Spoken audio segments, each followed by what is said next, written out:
마지막 10번에서 13번.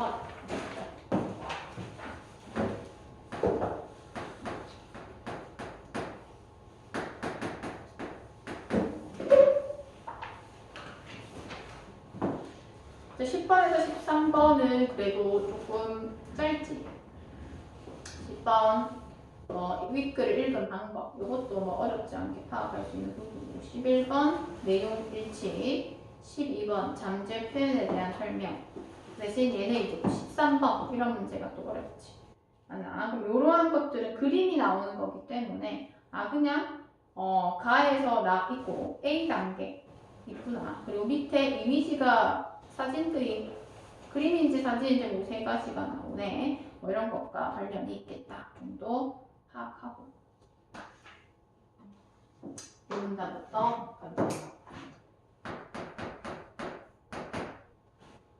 문단.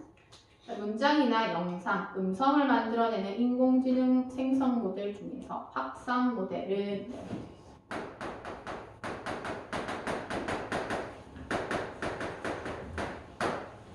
확산 모델은 영상의 복원, 생성 및 변화에 뛰어난 성능을 보인다.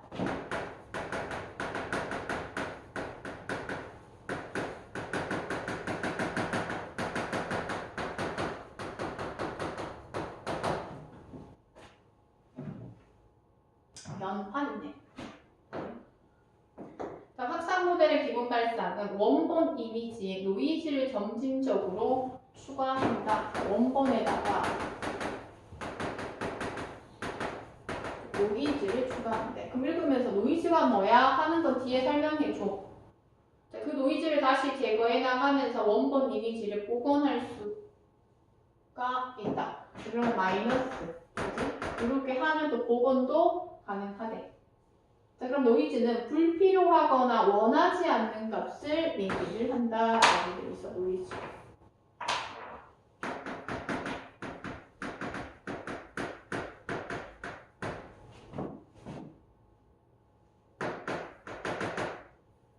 불필요하거나 원하지 않는 값. 자, 그래서 원하는 값만 들어있는 원본 이미지에 노이즈를 단계별로 더하면 노이즈가 포함된 확산 이미지가 되고, 자, 원본 이미지에 노이즈 더하게 되면 확산 이미지가 된대. 여기는 없지만 그렇게 됐을 때는 확산 이미지가 되고, 그리고 여러 단계를 거치면서 결국 원본 이미지가 어떤 이미지였는지 전혀 알아볼 수 없는 노이즈 이미지가 된다. 이건 뭐 굳이 안 써도 되겠네. 역으로 단계별로 더해진 노이즈를 알 수 있다면 노이즈 이미지에서 원본 이미지를 복원할 수도 있다. 노이즈 이미지에서 이 원본 이미지를 복원할 수도 있대. 확산 모델은 노이즈 생성기, 이미지 연산기, 노이즈 예측기로 구성되며 순확산 과정과 역확산 과정으로 작동한다라고 얘기가 되어 있어. 그러면 어쨌든 1문단에서의 핵심은 뭐구나? 확산 모델에 대해서 얘기를 하는구나. 그럼 확산 모델은 첫 번째 순확산 과정. 이 문단에서 제시되는 것은 순확산 과정이라고 볼 수가 있거든.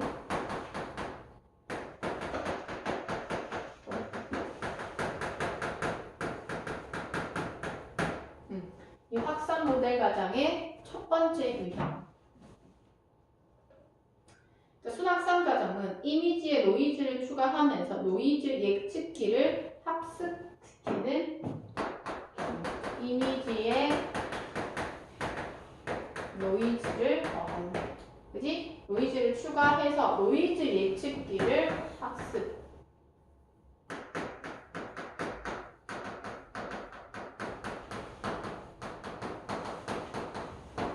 이것이 순확산 과정의 특징이고, 순확산 과정에서는 첫 번째 단계인 노이즈 생성기.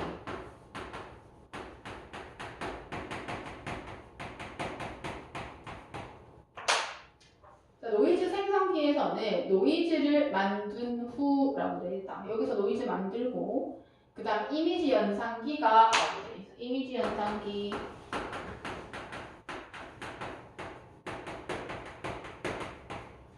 이미지 연산기가 노이즈를 원본 이미지에 더해서 노이즈가 포함된 확산 이미지를 출력한다. 자, 이미지 연산계에서는 어떻게 한다고? 노이즈를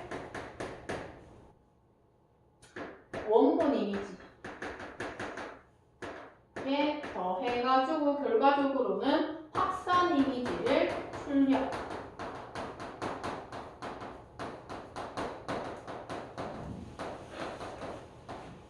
이게 바로 이미지 연산기. 다음 단계부터는 노이즈 생성기에서 만든 노이즈를 이전 단계에서 출력된 확산 이미지에 더한다.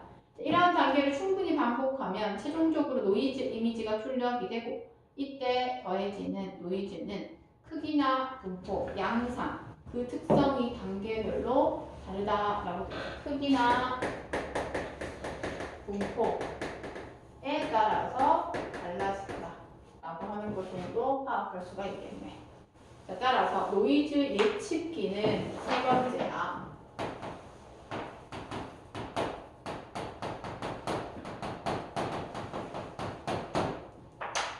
세 번째 노이즈 예측기는 단계별로 확산 이미지를 입력받아 이미지에 포함된 노이즈의 특성을 추출하여 수치로 표현한다. 자, 특징이야. 그치?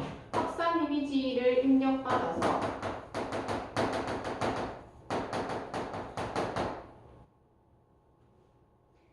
이미지에 포함된 노이즈의 특성 추출하지? 그리고 여기서는 뭘로? 이제 핵심은 수치들로 표현한다는 게 특징이야. 이 수치들을 바탕으로 노이즈를 예측하게 된대. 노이즈 예측키 내부에 이러한 수치들을 잠재 표현이라고 얘기를 하는데 이러한 수치를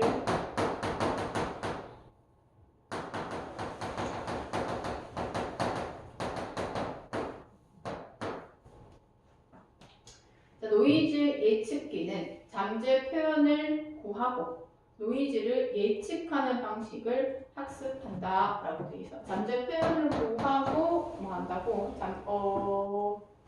노이즈 그치? 그럼 여기서는 이제 확산 모델 중에서 수학상 과정에서 어떻게 되는지 노이즈 생성기와 이미지 연산기와 노이즈 예측기 이렇게 제기된다. 3문답.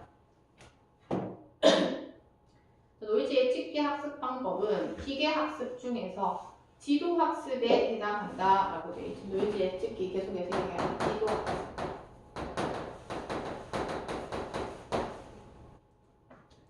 지도 학습은 학습 데이터의 정답